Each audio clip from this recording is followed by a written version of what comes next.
எல்லாருக்கும் இரவு வணக்கங்கள். இன்றைக்கி நம்ம பேச போகிறது நம்மளோட மனசு தொட்ட ஒரு குரலை பற்றி தான். நம்மளோட இரவுகளை இனிமையாக்கின ஒரு அற்புதமான நிகழ்ச்சி டைரி. அந்த டைரி குரலுக்கு சொந்தமானவருக்கு இன்றைக்கி ஒரு ஸ்பெஷல் டே. ஒவ்வொரு இரவும் ஹலோ எஃப்எம்மில் 9 to 11 ஒளிபரப்பாகிற நிகழ்ச்சி தான் டைரி. அது கேட்டால் தான் அன்னைக்கு டேவே கம்ப்ளீட் ஆன மாதிரி ஒரு ஃபீல் இருக்கும்.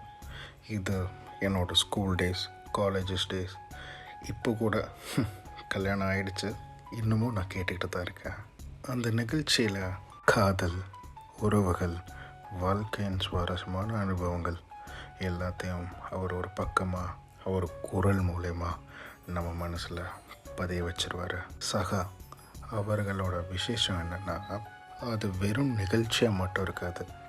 அது ஒரு நண்பனின் உறவாக, சில நேரத்தில் நமக்கு ஒரு வழிகாட்டியாக கூட இருக்கும். சில நேரத்தில் இல்லை, பல நேரத்தில் நம்ம மனசுக்கு ஒரு மருந்தாக கூட அவரோட குரல் இருக்கும்.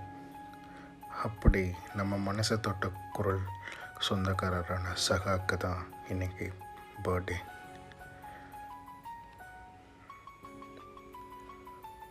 சகா சார், உங்கள் வாழ்க்கை உங்கள் குரலை போல் ஸ்வீட்டாகவும் சத்தம் இல்லாமல் பல கோடி மனசுகளை இன்றைக்கி போல் என்றைக்கும் உங்கள் குரல் மூலயமா தொட்டுகிட்டே இருக்கணும். அன்பான சகா, ஹாப்பி பர்த்டே டு யூ.